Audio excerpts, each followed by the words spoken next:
യുവനടിയുടെ പരാതിയിൽ നടൻ സിദ്ദിഖിനെതിരെ ബലാത്സംഗ കുറ്റം ചുമത്തി പോലീസ് കേസെടുത്തു. ഇതിനു പിന്നാലെ സിദ്ദിഖ് മുൻകൂർ ജാമ്യത്തിന് നീക്കം തുടങ്ങി. പരാതിക്കാരിയുടെ മൊഴി പ്രത്യേക അന്വേഷണ സംഘം രേഖപ്പെടുത്തി. ഇമെയിൽ മുഖേന DGPക്ക് നൽകിയ പരാതിയിലാണ് സിദ്ദിഖിനെതിരെ മ്യൂസിയം പോലീസ് കേസെടുത്തത്. 2016 തിരുവനന്തപുരം മസ്കറ്റ് ഹോട്ടലിൽ വെച്ച് പീഡിപ്പിച്ചെന്നാണ് ആരോപണം. ബലാത്സംഗം, ഭീഷണിപ്പെടുത്തൽ, അന്യായമായി തടങ്കലിൽ വയ്ക്കൽ തുടങ്ങിയ കുറ്റങ്ങളാണ് ചുമത്തിയിരിക്കുന്നത്.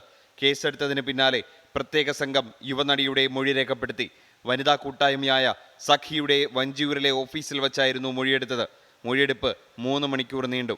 മ്യൂസിയം സ്റ്റേഷനിലെ പ്രിൻസിപ്പൽ SI ആശാ ശരത്താണ് മൊഴി രേഖപ്പെടുത്തിയത്. കൂടിയാലോചനയ്ക്ക് ശേഷം രഹസ്യമൊഴി വേണമെങ്കിൽ എടുക്കുമെന്നും പ്രത്യേക സംഘാംഗം പറഞ്ഞു. അതിനിടെ അറസ്റ്റ് ഭയന്ന് നടൻ സിദ്ദിഖ് മുൻകൂർ ജാമ്യ നീക്കം തുടങ്ങി. ഹൈക്കോടതിയിൽ അപേക്ഷ നൽകാനാണ് ആലോചന.